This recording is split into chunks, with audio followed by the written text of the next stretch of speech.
오늘도 하나님의 말씀이 들려오기를 축원합니다. 함께 나누실 말씀 신약성경 누가복음 23장 26절로 30절입니다. 본문을 대독하겠습니다. 저희가 예수를 끌고 갈 때에 시몬이라는 구레네 사람이 시골로서 오는 것을 잡아 그에게 십자가를 지워 예수를 쫓게 하더라. 또 백성과 및 그를 위하여 가슴을 치며 슬피 우는 여자의 큰 무리가 따라오는지라. 예수께서 돌이켜 그들을 향하여 가라사대 예루살렘의 딸들아 나를 위하여 울지 말고 너희와 너희 자녀를 위하여 울라. 보라 날이 이르면 사람이 말하기를 수태 못하는 이와 해산하지 못한 배와 먹이지 못한 젖이 복이 있다 하리라. 그때 사람이 산들을 대하여 우리 위에 무너지라 하며 작은 산들을 대하여 우리를 덮으라 하리라. 아멘. 아멘. 아멘. 오늘 의미심장합니다. 설교 제목이. 다 함께 설교 제목 2번 같이 읽겠습니다. 시작. 너희와 너희 자녀를 위하여 울라. 너희와 너희 자녀를 위하여 울라. 보통 이제 교회들마다 가정주일이라고 합니다. 가정주일. 근데 우리는 어떤 그런 교회에서 만들어낸 어떤 그런 절기를 지킴보다도 그냥 성경적으로 그런 흐름들을 바라볼 때 세상에서는 5월 5일 날 어린이날이고 5월 8일 날 어버이날이고 그렇지만 그것들을 바라보면서 우리도 교훈을 삼고 교회도 한번 생각을 해보자는 것이죠. 성경을 통해서 하나님 말씀으로. 이해가 되시나요? 그러니까 세상의 풍속을 쫓아감이 아니라 세상에서는 무엇을 이렇게 관심을 갖고 있는가. 어린이날 하면 다채로운 행사도 있고 어린이날 하면 여러 가지 놀이문화도 있고 많이 있죠. 근데 우리는 이런 흐름 속에서, 이런 세상의 흐름 속에서, 이런 풍속 속에서 우리는 무엇을 생각해야 되나? 우리 자녀들에게 어떠해야 되나? 우리는 자녀들에게 무엇을 유업으로 물려줘야 되나? 하나님의 말씀을 통해서 오늘 곰곰이 생각해 보시고 결심하고 결단하고 수정할 일은 잘 수정해서 우리 가정과 또 자녀들의 복이 있기를 주님의 이름으로 축원합니다. 다음 이 세대를 쭉 생각하면서 기성세대인 우리가 어떻게 해야 되나, 어떻게 잘 살아야 되나, 우리 자녀들에게, 우리 손주들에게, 우리 후손들에게, 교회면 그 다음 세대에게 우리는 어떤 모습이어야 되고 또 우리는 어떤 신앙을 물려줘야 되고 우리는 무엇을 남겨줘야 되는가. 이렇게 가정의 달을 맞이해서 교회도 영적으로 잘 생각을 해보자는 것이죠. 세상 사람들은 속담에 호랑이는 죽어서 뭘 남긴대요? 가죽을 남기죠. 호랑이 가죽 갖고 계세요? 호랑이가 없나 봐요. 또 사람은 죽어서 뭘 남겨야 된대요? 이름을 남겨야 된다 그러죠. 호랑이는 죽어서 가죽이라도 남기지 않냐. 너는 죽어서 이놈아 네 이름이라도 좀 떨쳐봐라. 명예죠. 자아, 성취. 이게 세상적인 가치입니다. 그런데 성경은 뭐라고 말씀하시냐 이거죠. 그리스도인들은, 예수 믿는 사람들은 사나 죽으나 무엇을 남겨야 되겠습니까? 우리는 자녀들에게, 또 우리는 세상에게, 교회는 세상에 죽으나 사나 죽으나 무엇을 남겨야 되겠습니까? 믿음, 복음, 다 정답이죠. 우리는 예수의 이름을 남겨야 된다. 복음을 남겨야 된다. 믿음을 남겨야 된다. 살아계신 하나님의 그 역사를 나타내야 된다. 할렐루야. 그래서 교회에서는 기성세대인 우리가, 청년들도 있지만 장년부가 아주 중요한 위치에 있습니다. 교회에서 어른들, 소위 그전에는 비꼬는 말로 아유 우리 꼰대가 꼰대란 말을 많이 썼어요. 그런데 꼰대라는 소리를 들을 수밖에 없는 나이가 이렇게 돼가면서 정말 그 꼰대분들이 훌륭한 분이셨구나. 그렇죠. 꼰대가 되어 보니까 참 우리 꼰대분들이, 우리 어르신들이 참 훌륭한 분이셨구나. 그분들이 없었으면 어떻게 나라가 있고 교회가 있을까?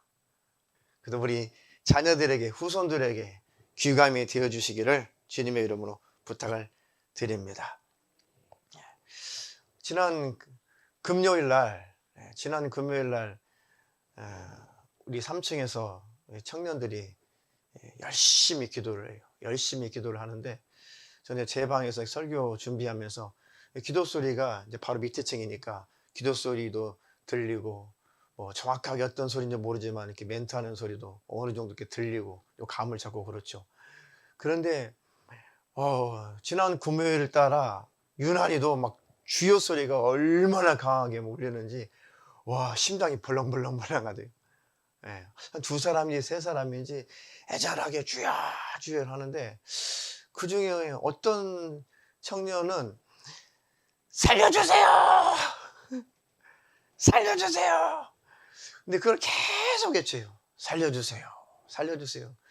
근데 한 번 듣고 두 번 듣고 계속 들으니까요, 마음속에 울컥울컥 하면서, 쟤를 살려줘야 되는데, 쟤를 살려줘야 되는데, 뭔가 속에 맺힌 것이 많구나. 영적으로나 가정적으로나 뭔가 속에 막 살고 싶은, 해결되고 싶은 그런 내용들이 많이 있구나. 내가 목소리의 그 색깔이 뭔가 애절해요. 뭔가 벗어나고 싶은 것 같기도 하고, 뭔가 안 채워져서 누군가 좀 채워줬으면 좋겠다, 그런 마음인 것 같기도 하고, 하여튼 뭔가 답답하고 캄캄하니까 앞길이 좀 활짝 환하게 열렸으면 좋겠다, 그런 의미도 들어있는 것 같고, 하여튼 복합적인 소리가 들려요. 그래서 하나님, 저 청년을 기도한 대로 살려주시옵소서. 영적으로 살려주시고, 가정적으로 살려주시고, 또 삶도 하나님이 열어주시옵소서. 하나님이 그 간절한 소리를 들으셨을 것입니다. 근데 기도회가 마무리 대충 됐는데 모르는 전화가 왔어요. 받을까 말까. 이 늦은 시간에 12시간 넘었는데 무슨 전화지? 전화를 딱 받았습니다. 여보세요. 교회 목사님이신가요? 예. 무슨 상담이 필요하신가요? 아니요, 저는 경찰관인데요. 밤늦게 이상한 소리가 들려서. 예, 무슨 소리인가요? 예배가 늦게까지 진행되시나요? 아니, 우리 청년들이 기도회를 하는 것 같은데요. 아니, 민원이 들어왔는데요. 누가 죽나요? 뭐 살려달라고 그래요. 그래서 주위 사람들이 지금 놀래가지고 지금 민원이 들어왔다고. 무슨 일이 있으신가요? 아무 일 없습니다. 아무 일 없습니다. 기도하시는 거 참 좋은데요. 예수 믿는 경찰관인 것 같아요. 참 죄송스러운데 기도하는 거 좋으신데 좀 이렇게 그 민원이 들어오지 않을 만큼 그렇게 해주시라고. 너무 세시다고.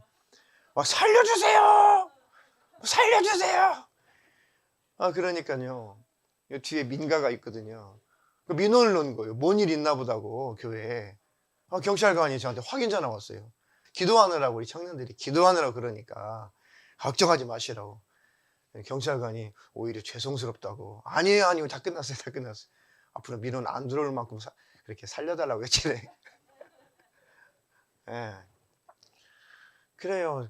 살려주세요, 살려주세요. 그 외치는 소리에 이 세상 사람들도 뭔가 움찔해가지고 무슨 일 있나 하고 귀를 기울이는데, 이렇게 애절하게 살려달라고 외치는데 하나님이 안 들으시겠냐고요.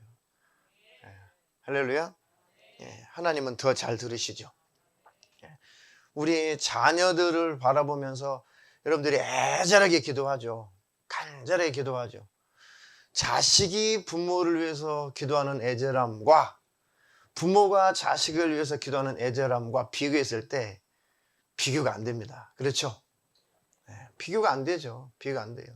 근데 그 애절한 믿음의 기도를 하나님 아버지께서 안 들으시겠네요. 반드시 들으시고 응답하실 것입니다. 지금은 열매가 맺는 것 같지 않아도 우리의 믿음의 기도는 반드시 우리 자녀들에게, 우리 손주들에게, 후손들에게 꼭 이루어질 것입니다. 우리가 믿음을 지키고 천국 간 다음에라도 기도한 그 믿음의 기도는 반드시 응답이 있을 것입니다. 자녀들 위해서 계속 간절히 기도해 주시기를 주님의 이름으로 축원합니다.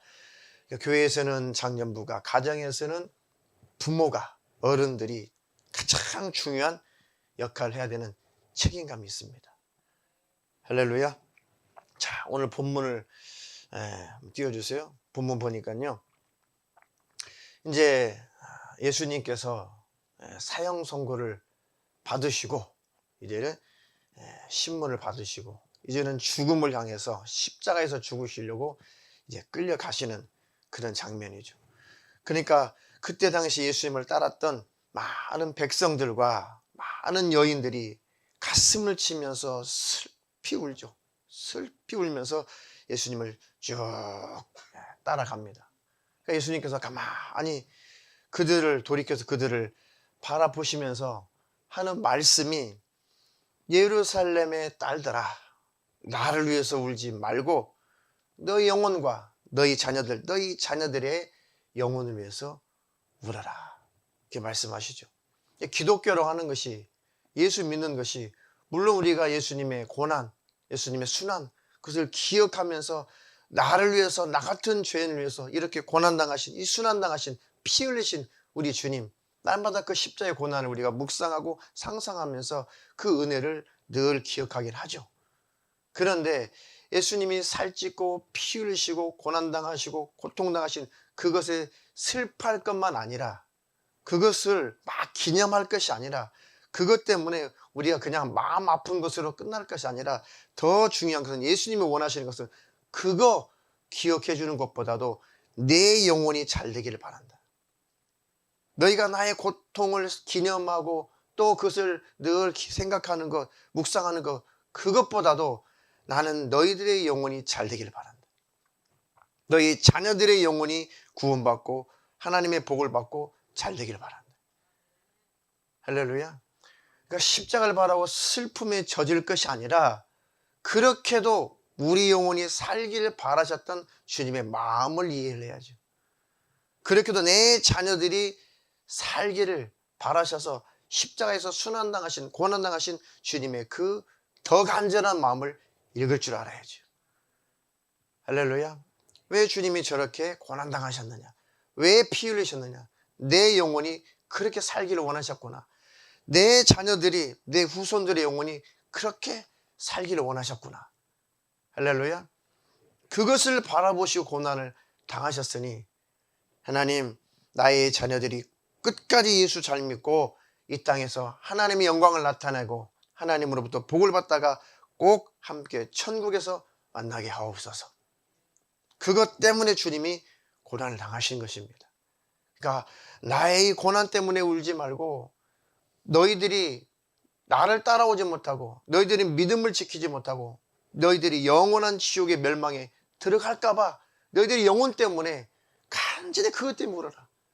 나는 그것이 더 관심이 있다. 주님이 그런 말씀 하시는 거죠. 예수님은 하나님의 아들을 감히 십자가에 매달아 죽였어요.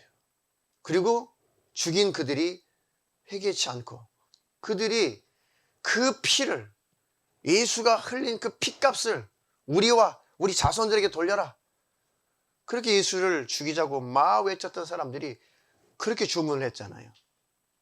그 재판하는 그 현장에서, 그 재판장에서 그 이스라엘 백성들이 소리를 치면서 소요를 일으키면서, 그 예수가 죽으면서 흘린 피, 그 대가를 내가 치르겠다, 죽여버려라, 우리 자손들이, 우리 후손들이 그 대가를 치를 거니까 걱정하지 말고 저 신성모독죄로 우리 하나님을 조롱한 저 예수를 죽여라, 죽여라 막 외치죠. 진짜 그 피값을, 하나님의 아들을 죽인 그 대가를 너희 후손들이 치를 거냐, 너희들이 참혹하게 그 피값을 치를 거냐. 그 피값을 내가 대신 갚았으니까, 나를 죽인 그 죄값도 내가 피 흘려서 내가 갚았으니까 너희들이 피값을 치러 영원히 망하지 말고 너희들은 나의 피값을 힘입어 구원을 받으라. 그런데 많은 대다수의 유대인들이 그 예수의 피값을 자기들이 책임지겠다고 그랬어요. 그래서 그 결과 어떻게 됐어요? 나라는 사라져 없어져 버리고 수십만, 수백만 유태인들이 때때로는 600만 이상이 그 히틀러 나치 치하에서 얼마나 많이 잔인하게 죽었습니다. 또 전 세계 유럽의 전 세계 곳곳에 흩어져서 가는 곳곳마다 얼마나 잔인하게 죽음을 당했어요. 그러니까 그 핏값을 내게 주세요. 대가를 내가 치르겠다니까요. 끝까지 예수님의 피 공로를 붙잡지 않고 그 피를 무시하고 그것을 대신 자기가 짊어지겠다고 하더니 그 후손들이 비참하게 죽음을 당하고 그것을 끝나는 것이 아니라 지옥에 들어갔죠. 지옥에 들어갔죠. 그것을 영화한 영화들이 엄청나게 많잖아요. 지금도 그런 영화들 보면은 너무너무 비참해요. 그때 그 현장 얼마나 비참하죠. 그 눈빛하며 그 현장들이 너무 비참하죠.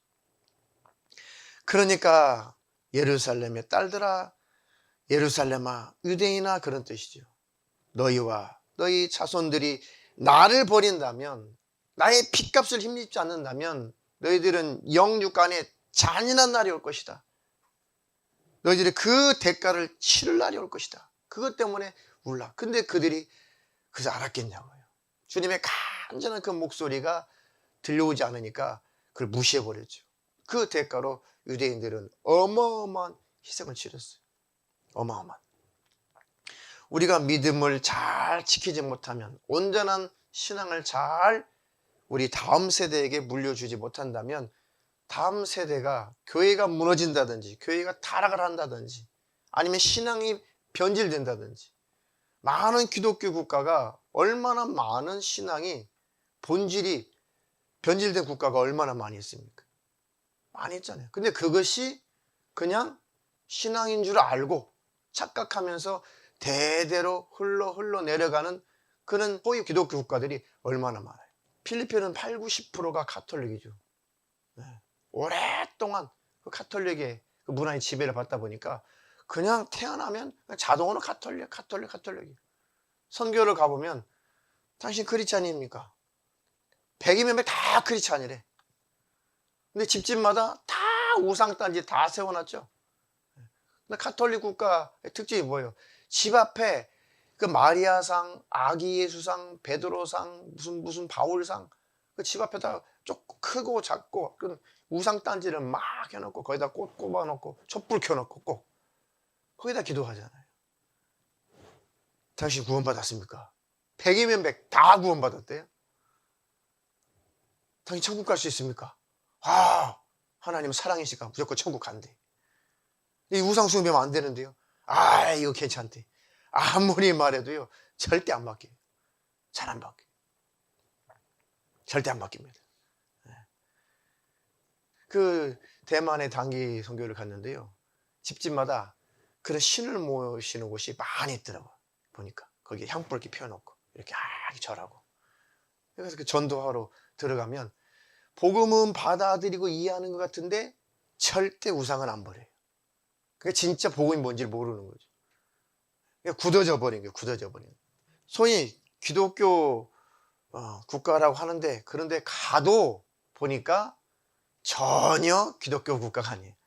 전혀 예수 믿는 집이 아니에요. 근데 그것이 잘못된 줄 모른다는 것이 문제죠. 그러니까 우리가 신앙생활을 올바로 잘해서 우리 자녀들에게, 우리 다음 세대에게 진짜 예수 믿는 것이 무엇인지 올바른 신앙생활을 잘 전해줘야 되는 시대적인 사명을 가지고 있습니다. 할렐루야. 아, 나는 시대적인 사명을 가지고 있다. 이렇게 해보세요. 나는 시대적인 사명을 가지고 있구나. 무슨 시대적인 사명이에요? 네? 이 시대에 살고 있다는 것 자체가 사명이에요. 왜요? 무엇을 제대로 전해줘야 하기 때문에요? 신앙을, 믿음을, 예수를 제대로 전해줘야 하기 때문에 우리가 지금 현재 살아있다는 것이 큰 사명을 가지고 있습니다. 할렐루야. 우리가 잘 살아내야, 우리가 성경을 잘 살아내야, 말씀을 잘 살아내야, 신앙생활을 잘해야, 그것을 잘 또 전해줘야 나의 자녀들이 예수 잘 믿고 천국에 들어갈 것이고 하나님께 복을 받을 것이고, 그리고 후손들도 그 다음 대에도 예수 믿고 천국에 들어올 것입니다. 호랑이는 죽어서 뭘 남겨요? 세상 사람들은 죽어서 뭘 남기고 싶어요? 그리고 자기 이름 명예 비석이라도 세우고 싶잖아요. 광개토 대왕. 근데 예수 믿는 사람들은 죽어서 뭘 남겨야 된다고요? 사나 죽으나 예수를 남겨야 된다. 그 이름을 남겨야 된다. 그럼 나의 자녀들도 땅에서 복을 받을 것이고 영원한 천국에서 영생의 복을 받을 것입니다. 할렐루야. 막 쓰나미처럼 밀려오고 있는 비기독교적인 반기독교적인 또 비성경적이고 반성경적인 그런 세력들이, 그런 문화들이, 그런 철학, 그런 지식들이 뭐 홍수처럼 쓰나미처럼 밀려오고 있잖아요. 막 휩쓸려갈 것 같아요. 휩쓸려갈 것 같아요. 교회마저도 별의별 사상들이 막 쓰나미처럼 밀려와가지고 이 신앙의 본질들이 다 밀려가요. 과거에는 그래도 그들이 소수였기 때문에 이 다원주의자들이, 이 범신론자들, 이것들 무교회주의자들, 뭐 한신대계열, 이거 그냥 소수였기 때문에 그냥 취급도 하지 않았잖아요. 우리가 일반 정통 기독교에서 취급도 하지 않았어요. 그런데 지금은 그들이 대세를 이루고 있어요. 그들이 지금 대세를 이루어 가고 있어요. 점점점 독보섭처럼 그것들이 계속 번져가고 있죠. 곰팡이처럼 계속해서 번져가고 있죠. 깨어있는 사람들이 막아내야 된다. 그래서 그런 잘못된 신앙이 이제 주류가 되어버리면은 진짜 정통이 우리가 밀려나 버리고 가짜가 진짜인 것처럼 둔갑이 되어서 그것이 흘러간다면 타락한 기독교 국가들처럼 대한민국 한국교회도 그런 나라가 된다면 우리 후손들은 답이 없는 거예요. 이해가 되시나요? 그러니 하나님, 우리가 기성세대가 이 땅에서 살아있는 동안에 신앙생활을 올바로 잘하게 하시고 가정에서도 나의 자녀들에게 예수를, 하나님의 살아계심을 잘 증거하고 보여주는 자가 되게 하옵소서. 할렐루야. 그렇지 않으면 우리가 잘못된 신앙생활을 한다면, 우리가 예수를 주지 못한다면, 하나님의 살아계심을 나타내지 못하고 하나의 기독교라고 하는 그 종교생활하는 그 종교생활로 전락한다면 우리의 삶도 비참해지고 우리의 자손들도 비참해지는 거예요. 하나님, 날마다 깨어있게 도와주시고 가정에서도 내 자녀들에게 하나님의 살아계심을 나타내게 도와주시고 하나님이 어떤 분이신가를 내 삶을 통해서 잘 전할 수 있도록 하나님, 내가 먼저 깨어있는 자가 되게 하시고 내가 먼저 말씀으로 사는 자가 되게 하시고 내가 먼저 기도로 살게 하옵소서. 할렐루야. 우리 간증을 이렇게 들어보면 부모님의 영향 때문에 나중에 돌이키고 회개하고 예수 믿었습니다라고 하는 그런 간증자들이 많이 있죠. 참 귀감이 돼요. 나는 세상에서 뭐 기독교 집안에서 태어났지만 억지로 교회 다녔습니다. 나는 교회 가기 싫었습니다. 예배드리기 싫었습니다. 그런데 나중에 어떤 극적으로 하나님 앞에 돌아온 계기가 생겼는데 그 결국은 왜 그렇게 극적으로 돌아오게 됐는가? 다 이구동성으로 하는 그 말이 뭐예요? 나의 어머니가, 나의 할머니가, 나의 아버지가, 내 가족이, 내 부모님이 간절히 기도해 주셨기 때문에 지금 내가 이렇게 하나님 앞에 돌아왔습니다. 그런 간증들 많이 있죠. 그러니까 기도하면 반드시 응답이 있습니다. 하나님이 열매 맺게 하실 것입니다. 할렐루야. 자, 마태복음 8장 5절로 13절 좀 긴데요. 읽어보겠습니다. 예수께서 가버나움에 들어가시니 한 백부장이 나와 간구하여 가로되 주여 내 하인이 중풍병으로 집에 누워 몹시 괴로워하나이다. 가라사대 내가 가서 고쳐주리라. 백부장이 대답하여 가로되 주여 내 집에 들어오심을 나는 감당치 못하겠사오니 다만 말씀으로만 하옵소서. 그러면 내 하인이 낫겠삼나이다. 나도 남의 수하에 있는 사람이요 내 아래도 군사가 있으니 이더러 가라 하면 가고 저더러 오라 하면 오고 내 종더러 이것을 하라 하면 하나이다. 예수께서 들으시고 기이 여겨 쫓는 자들에게 이르시되 내가 진실로 너희에게 이르노니 이스라엘 중 아무에게서도 이만한 믿음을 만나보지 못하였노라. 또 너희에게 이르노니 동서로부터 많은 사람이 이르러 아브라함과 이삭과 야곱과 함께 천국에 앉으려니와 나라의 본 자손들은 바깥 어두운 데 쫓겨나 거기서 울며 이를 갈미 있으리라. 예수께서 백부장에게 이르시되 가라 내 믿은 대로 될지어다 하시니 그 시로 하인이 나으니라. 아멘. 한 백부장이 있었다.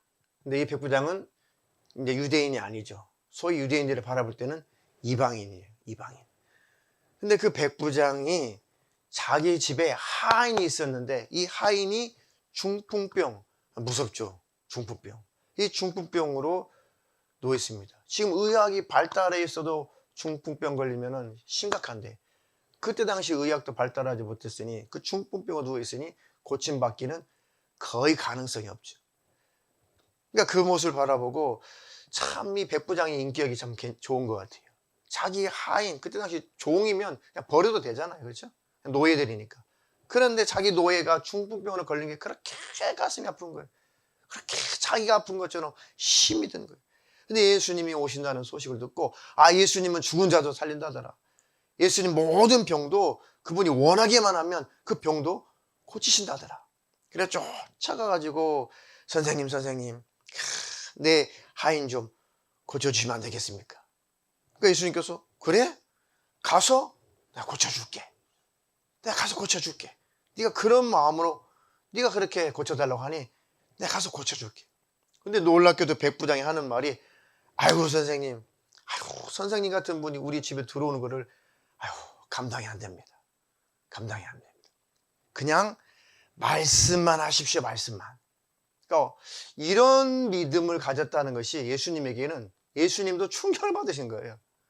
와, 하나님이 선택한 선민인 이스라엘 백성도 아니고 이방인들이 하나님을 모르고 살았던 이방인들 중에서 이렇게 나를 인정해 주는 자가 있다니. 당신은 하나님으로부터 온 자가 아닙니까? 어떻게 당신을 우리 집에서 감당할 수 있겠습니까? 그냥 말씀만 하시면 될 것 같습니다. 나도 집에 하인이 있어서 이 일을 해라. 그럼 이 일을 하고 저 일 해라.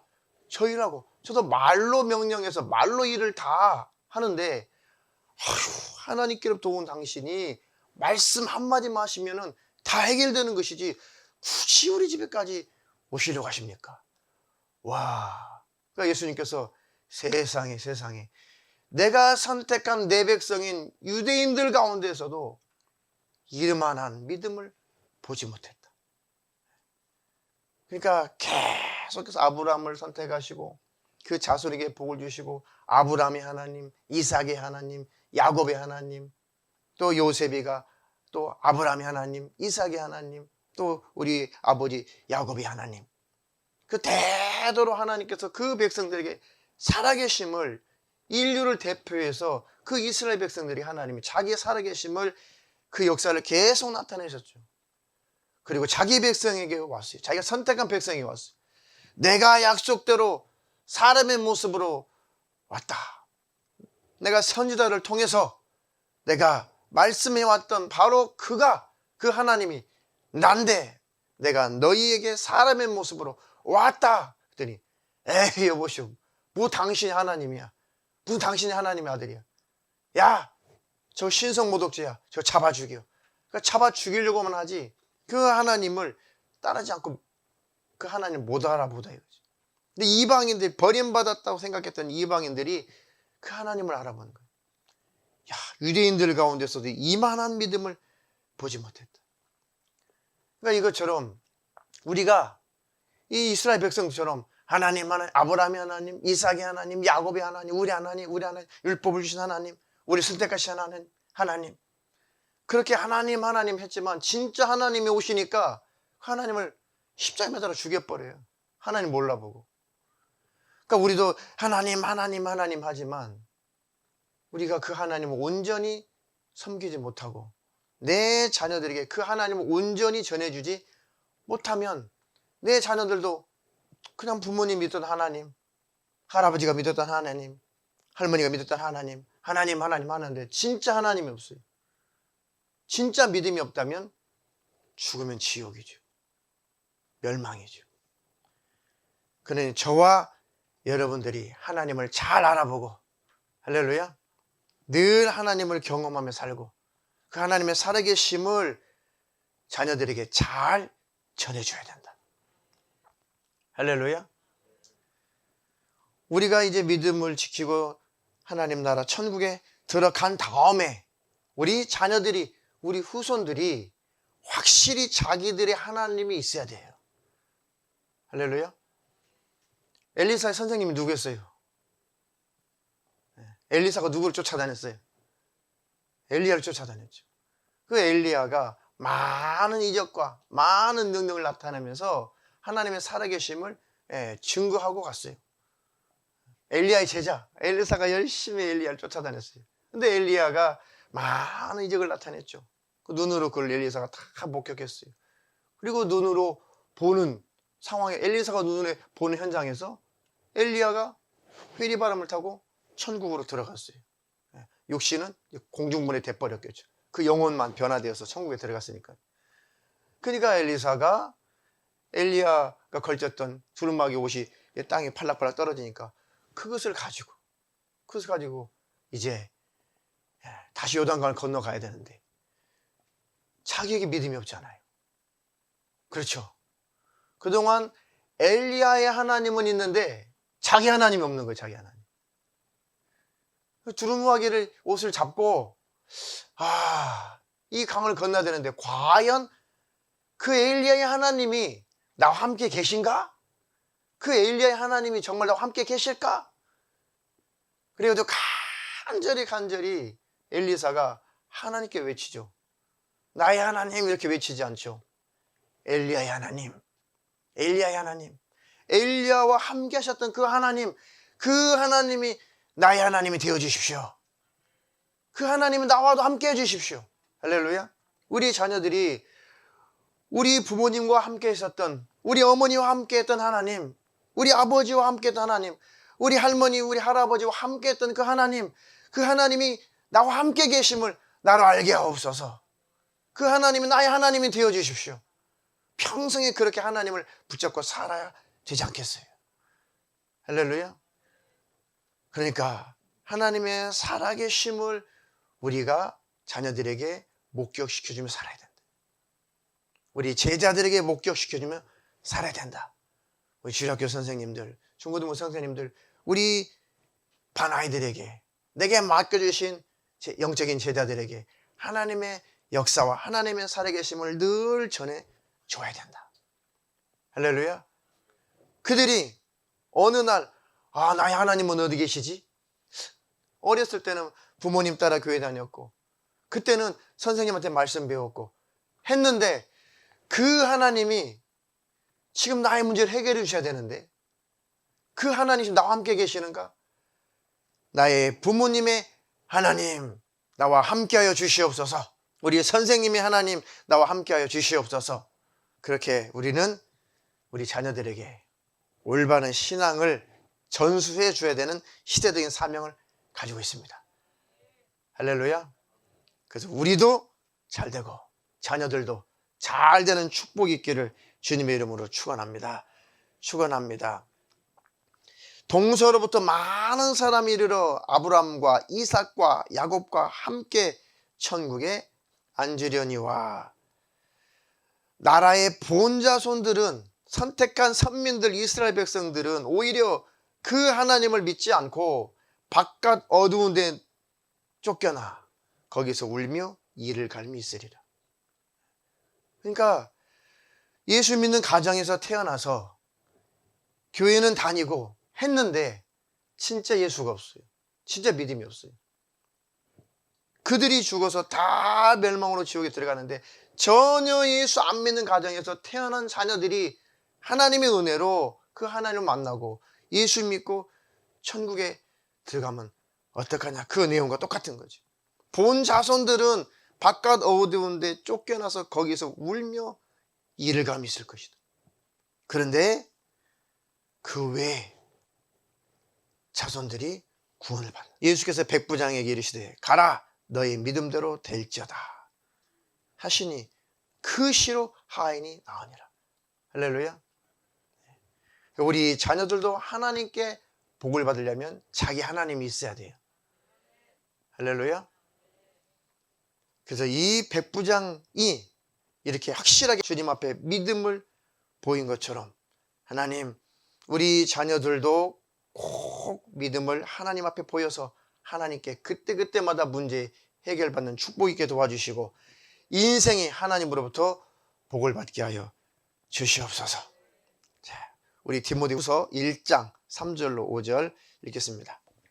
나의 밤낮 간구하는 가운데 쉬지 않고 너를 생각하여 청결한 양심으로 조상적부터 섬겨오는 하나님께 감사하고 내 눈물을 생각하여 너 보기를 원함은 내 기쁨이 가득하게 하려 함이니 이는 내 속에 거짓이 없는 믿음을 생각함이라.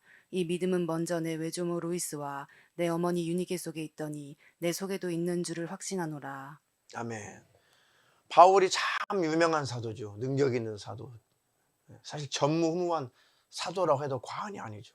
물론 하나님께서 판단하시겠지만. 근데 바울이 마가도 이래봤고 누가와도 이래봤고 바나바랑 이래보고 뭐 여러 유명한 성경 나온 유명한 사람들과 쭉 같이 일을 했잖아요. 근데 때때로는 뭐 다투기도 하고 또 이렇게 서로 의가 뜻이 안 맞아서 갈라지기도 하고 그런데 유난히 디모데는 참 이 천성도 약하고 유약하고 몸도 참 자주 이 비가 상해서 유장병이 자주 걸려서 몸도 참 약해요. 소화 안 되면 말 다 했죠. 그죠? 위장병으로 평생 시달리면 몸 상태가 어떠겠어요? 위가 건강해서 소화가 잘 돼야 다른 것도 시작이 되는 거 아니에요, 건강이. 근데 위가 소화가 잘 안 되니 뭐 건강 상태 말할 것도 없죠. 그런데 이 수제자로 다음 후계자로 바울은 디모데를 본 거예요. 디모데에게 자꾸 관심을 가지. 왜요? 그 속에 변치 않는 믿음을 본 거죠. 흔들리지 않는 믿음을 본 거죠. 바나바의 생질 마가는 막 열심히 하다가 바울하고 선교여행 가면서 너무 힘들어가지고 중간에 도망가고 막 그랬거든요. 그러니까 다음 선교여행 때 바울이 아유 야 마가 안 데려가. 걔 변덕 부려가지고 안 돼. 그 유명한 마가도 그래요.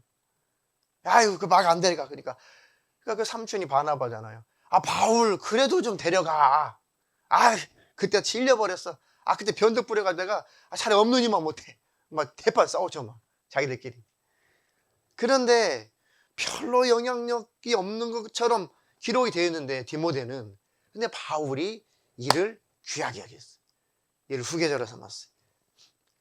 나의 밤낮 간구하는 가운데 쉬지 않고 너를 생각하여 청결한 양심으로 조상적부터 섬겨오는 하나님께 감사하고 너의 눈물을 생각하여 너 보기를 원함은 내 기쁨이 가득하게 하려 함이라. 왜? 너의 속에 거짓이 없는 믿음을 봤다는 거예요. 하나님의 눈으로 바울이 디모데를 보니까 그 속에 거짓이 없는 순전한 믿음이 있었어요. 변치 않는 믿음이 있었어요. 굳건한 믿음이 있었어요. 몸은 허약해가지고 나약해 빠져가지고 갤갤갤 하는데 평생 소화가 안 되니 어떻게 사람이 이게 몰골이 정상이겠어요? 그렇죠? 그런데 그럴지라도 그 속에 거짓이 없는 믿음을 생각합니다. 그 믿음은 먼저 누구에게 먼저 그 믿음이 있었다는 거예요? 그 외조모 이름이 로이스. 그죠? 외할머니 이름이 로이스인데 또 그 다음 그 외할머니의 그 믿음을 순전한 거짓이 없는 그 믿음을 디모데의 어머니 유니게 속에 있고 그 믿음을 바라보고 그 믿음 생활, 그 신앙 생활을 보면서 디모데도 자연스럽게 그 순전한 믿음, 거짓이 없는 그 믿음을 소유하게 됐다는 것이죠. 그 믿음이 전수됐다는 것이 아니라 그것을 보고 디모데도 그 믿음을 소유했다는 거예요. 할렐루야. 믿음은 육적으로 유전되지 않아요.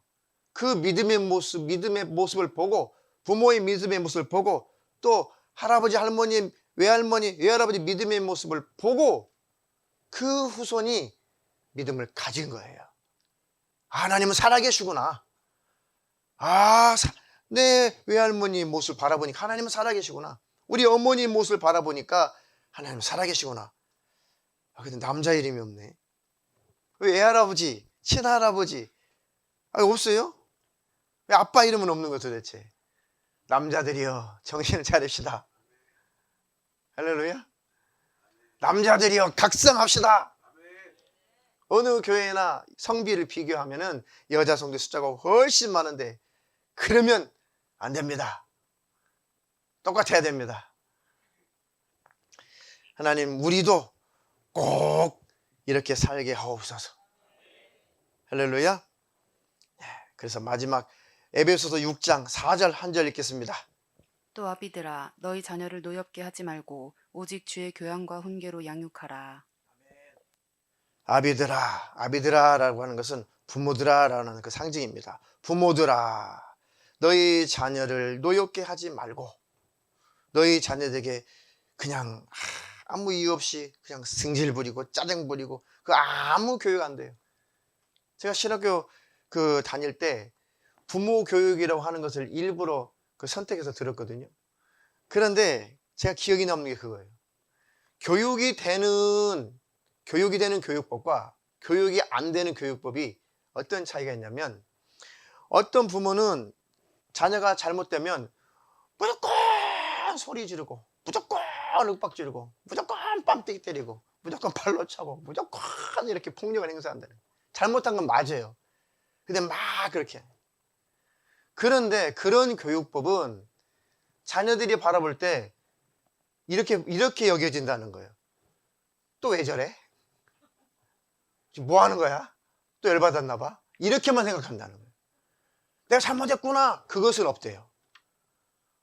그러니까 무엇을 왜 잘못했는지를 인식을 시켜줘야 되는데 막 화를 내니까 속으로 그런다는 거예요. 반응이 또 저러네. 왜 저래? 조금 성장하면 또 지랄하시네. 이렇게만 받아들인다는 거예요. 전혀 교육이 안 된대. 전혀 교육이 안 된대. 그런데 그 자식을 불러다 놓고 네가 이러이러했는데 이게 옳으냐? 이게 잘한 거냐? 잘못한 거냐? 확실하게 잘못한 것을 인정하게 해주고 진짜 잘못한 것을 깨닫게 한 다음에 몇 대 매를 대잖아요. 전혀 상처받지 않는데, 심하게 매를 대도 전혀 상처받지 않는데 오히려 더 감사하고 더 고마워하고, 날 이렇게 사랑해서 이게 잘 되라고 이게 부모님이 이게 매를 대시는구나. 그게 교육으로 여긴다는 거예요. 근데 무조건 그거 없이 화만 내면은 전혀 교육이 안 된대요. 웃으시는 분들 회개하시고. 이제 다 커버렸으니 어떻게 이제 다 컸으니 어떻게 해요? 회개하세요. 자녀들을 노엽게 하지 말고 주님의 교양과 훈계로 양육하라. 이렇게 우리가 했어야 됐어요. 이렇게 앞으로도 해야 됩니다. 너희 자녀를 주님의 교양과 훈계로 양육하라. 그래야지만이 아휴 맞구나, 내가 하나님 앞에 잘못했구나, 내가 부모님께 잘못했구나 라고 죄를 인정하고 인식하면서 고친다는 겁니다. 할렐루야. 그래서 하나님, 나의 자녀들이 디모데처럼 몸은 약하지 말고 건강한 자녀가 되게 하시고, 믿음은 디모데 안에 거짓이 없는 온전한 그 믿음을 가졌던 것처럼 내 자녀들에게 이런 믿음을 갖도록 내가 먼저 예수 잘 믿게 도와주시고, 내가 먼저 하나님 앞에 올바로 서 있게 도와주시고, 내 자녀들에게 주님의 교양과 훈계로 양육하게 하옵소서. 그래서 자녀들에게 주일학교 예배, 중고등부 예배, 이 예배는 생명이에요. 생명. 아주 두드러 깨워서라도 예배를 참석시켜야 돼요. 할렐루야. 아이들에게 어떻게든지 예배를 습관적으로라도 드리게 해줘야 돼요. 들었던 말씀이 가랑비 옷 젖는 데잖아요. 들었던 말씀이 결국은 성령님이 역사하면 나중에 뜨겁게 인격적으로 주님 만나게 되면 엄청난 힘을 발휘하게 돼요. 할렐루야. 모태 신자들이 별거 아닌 것 같지만요, 그래도 어릴 때부터 예배하는 습관, 기도하는 습관, 부모님이 그래도 때때로 승질내고 짜증냈지만 그래도 예수 믿어야 돼, 그래도 하나님은 살아계셔, 들었던 그 말씀이 신비에 새겨져서 그들이 진짜 인격적으로 예수를 만났을 때는 진짜 자기 하나님을 섬기게 되는 거예요. 값지게 쓰임 받아요. 왜요? 그동안 배어있던 것이. 근데 전혀 그런 배경이 없는 아이들은 처음에 와가지고 막 울고 불고 회개하고 막 굉장히 뜨거운 것 같아도 그런 기초가 없기 때문에 금방 넘어져요. 금방 세상으로 가고 또 금방 끌어와야 돼요. 그들도 그런 다져지는 과정이 필요해요. 근데 모태 그 신앙을 가지고 있는 아이들은 그래도 기본 다져진 것이 있잖아요. 그러다 인격적으로 주님을 뜨겁게 만나면 그 베이스가 그 깔려 있는 것이 큰 능력을 발휘하는 것입니다. 아무것도 아닌 것 같은데 아이들 예배가 아주 중요한 거예요. 그러니까 습관적으로라도 예배 드리겠어요. 저도 예수를 믿게 된 그 동기가 우리 마을에서 예수 믿는 집이 딱 한 집이 있어요. 다 거의 다 권씨만 사는데 그 최씨 집만 유난히 예수 믿었어요. 그러니까 동네 사람들이 괄시했죠. 아유 저 예수쟁이 아이고 미쳤나 봐 이렇게 그 할머니를. 그런데 그 욕을 먹든 어린아이들도 막 어른들이 욕하니까 어린아이들도 막 손가락질 놀리고 그랬다고. 뭐가 뭔지 몰라가지고 그 할머니 권사님이셨는데 아유 돌아가실 때 참 그랬습니다. 근데 그분이 그 동네를 위해서 이 우상숭배에 찌들어본 우리 동네 권씨마을에서 얼마나 기도를 많이 하시고 또 지나갈 때마다 우리 손을 꼭 잡고 예수 믿어야 된다. 예수 믿어야 된다. 아 냄새나 할머니 비켜. 이빨이 다 빠져가지고 이빨 유화를 하나도 없어요. 예수 믿어야 된다고. 아주 뭐 이렇게 다리라도 이렇게 좀 그 접질리고 조금 이렇게 아프면은 오셔가지고 땅에다 무릎 꿇고 간절히 아이들에서 기도해야 돼요. 하나님 아버지 지금도 생각나요. 이 아이가 막 기도하셨어요. 우리 학교 다닐 때는 중학교 3학년 담임 선생님이 자주 말씀드렸지만 아침에 1분 드라마 해주시고 아이고 듣기 싫어.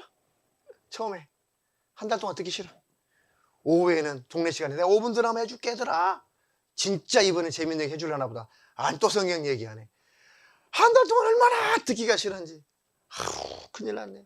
키가 조그만해가지고 맨날 1번 2번 3번이라 맨날 앞자리에 앉아가지고 아이고 키 큰 애들 저 뒤에 앉아가지고 듣는 척하고 딴짓 하는데 난 키가 조그만하니까 맨날 앞에 앉아가지고 1번 2번 3번 벗어나지 못해가지고 맨날 앞자리. 그럼 어떻게 맨 앞자리에 앉아가지고 침까지 튀겨가지.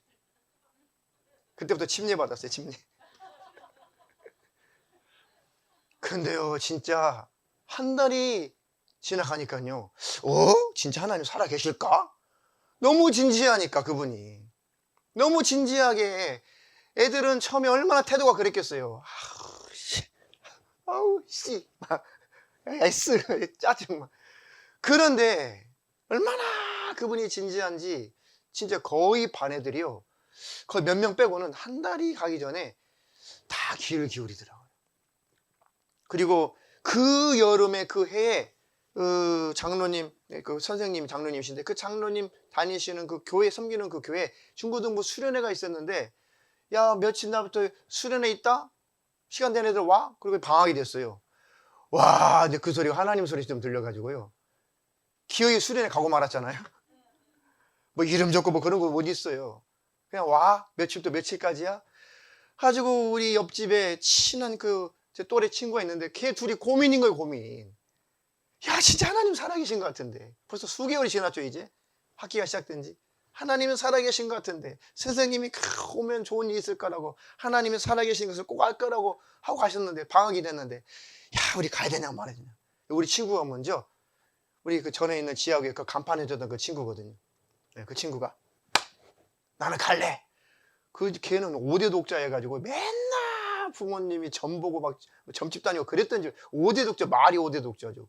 어디 그 애가 그 집안 환경을 뚫고 교회를 가겠다는 거예요.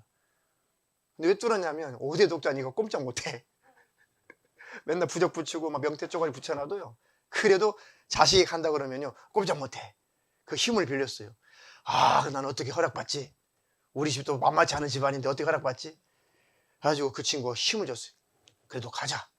그래서 우리가 마음을 새롭게 하고 가야 되니까 우리 한번 제대로 준비해서 가자. 뭐? 뭔 준비를 해? 몸을 깨끗이 해야 된대. 우리 제사전에 몸 깨끗이 하잖아요. 배운 게 그거라 어릴 때부터. 그래? 그러면 목욕 갔다 와야지.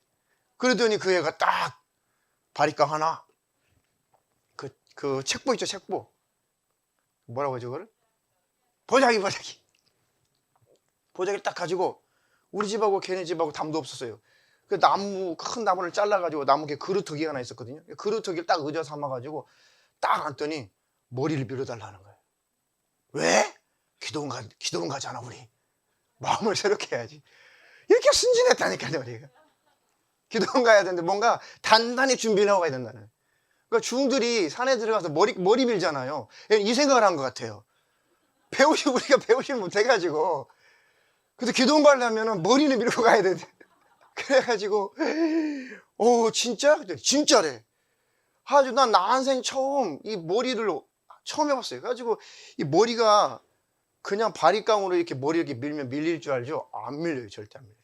그 어머니가 이렇게 뭐 이렇게 고추도 자르고 옷도 자르는 그 가위가 이렇게 옛날 그 시커먼 가위 있잖아요. 그 시커먼 그 가위 아시죠? 어른들 아세요? 이렇게 큰 시커먼 가위. 그거 가지고 머리를 자꾸 자르고 기장을 먼저 자른 다음에 쥐뜯어 먹게 이렇게 해놓은 다음에 뭐 기장을 이렇게 좀 이렇게 짧게 하니까 이제 이 바리깡이 좀 먹더라고요. 와, 근데 바리깡 게 그렇게 힘든지 몰랐어요. 예. 나중에 대충 했는데 손이 막 물집 잡혀가지고 더 이상 못하겠다. 막 이발소 가서 다시 밀었을 거야 아마. 그리고 이제 기도원을 갔어요. 기도원을. 근데 이 녀석이 지금까지 교회를 드문드문 가는데 그래도 자기 부인하고 그 사남매인가 오남매인가 막내가 지금 아들 낳았는데 6대 독자가 됐어요. 6대 독자. 딸의 아들 하나 낳았거든요. 최근에. 현재 6대 독자가 됐어요. 그 아들이. 그 애들은 교회 열심히 보내더라고요. 어쨌든 간에 그래서 목사 사모가 된 사람이 수십 명이 돼요. 그때 그 거쳐간 사람들이. 그 선생님. 그러니까 이렇게 안 듣는 것 같아도 처음에 짜증나. 올해는 선생님 잘못 만난 것 같아. 해도 말씀은 힘이 있어요. 말씀은 살았고 능력이 있습니다. 그러니까 억지라도 예배드리게 만들고 집에서 찬송이라도 나오게 만들고 또 성경 또 음악이라도 오디오 성경 나오게 만들고 그래도 그냥 때또 짜증도 부리지만 그래도 자주 예수 소리 하시고 믿음의 소리 하시고 안목애야 네가 지금은 꼴찌지만 아니야 그래도 너는 하나님이 잘되게 하실 거다. 속으로 불나지만 그래도 하나님 너를 축복하실 거야. 그래도 하나님은 너를 사랑하신단다. 나는 미워 죽겠지만 하나님은 너를 사랑하신단다. 할렐루야. 그 자녀들이 그 믿음의 축복 속에 큰 복을 받을 거예요. 너희와 너희 자녀들을 위해서 기도하라. 울지만 말고 기도하라. 소리만 지르지 말고 기도하라. 할렐루야.